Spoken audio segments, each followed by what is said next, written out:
No, no, not again. Not another hot take. Don't do it. Okay, well, the Disney Hotel, the Star Wars experience. I call this the Starliner Hotel Hubbub.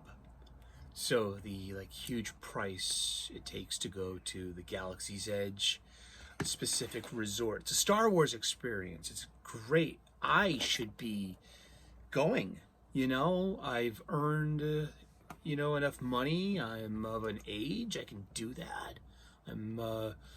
I am someone that should be first in line to be taking part of this unique, immersive Star Wars experience, and performed by Disney, who, as a host and with hospitality, are just, they define the gold standard. And I'm a chef. Disney rules in a way, or they used to.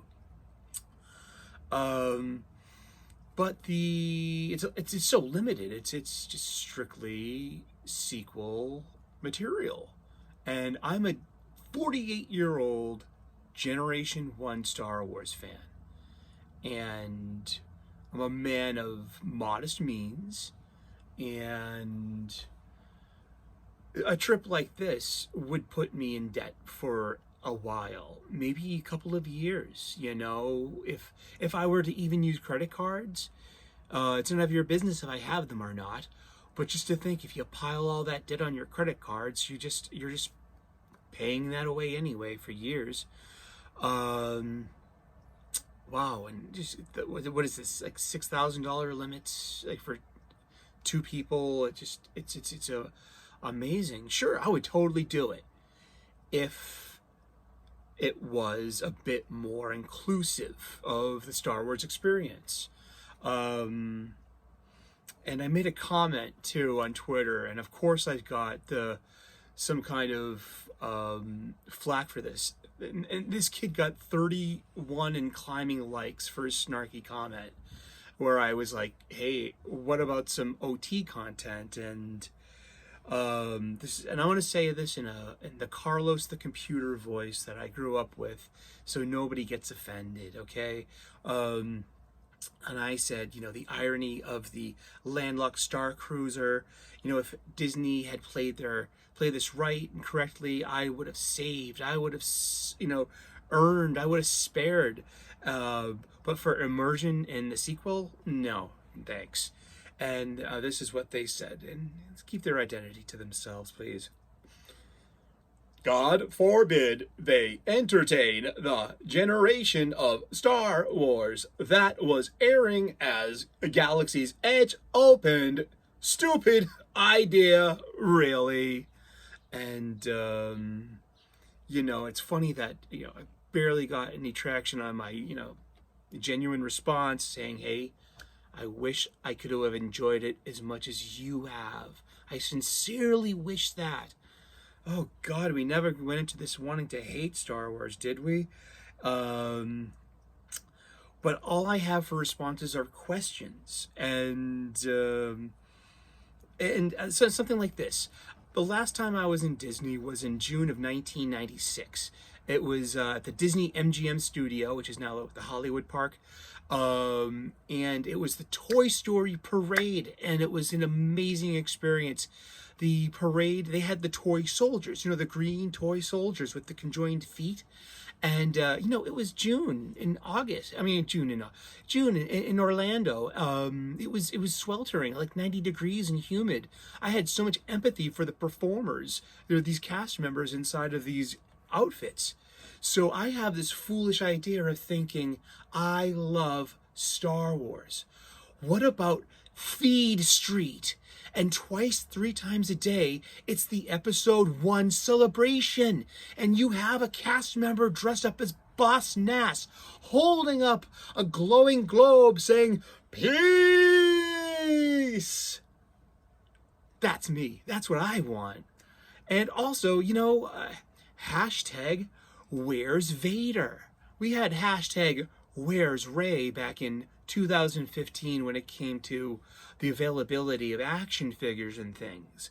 Now, you go to Disney, Galaxy's Edge, I would want a picture with Darth Vader. Why not? No, yeah, exactly. You get Kylo Ren, you get Rey, and you get First Order stormtroopers. I mean, think about a parade of clankers, of the droid army, or of clones, of a clone army. You know, sure they have First Order troopers, but you know, that ain't the 501st. Imagine getting your picture with Cody or with Rex. You know, wasn't that cool just to think of? But no, we can't get that for, you know, reasons. And you know, I would really like to just, you know, say, how am I supposed to want to spend money at this place?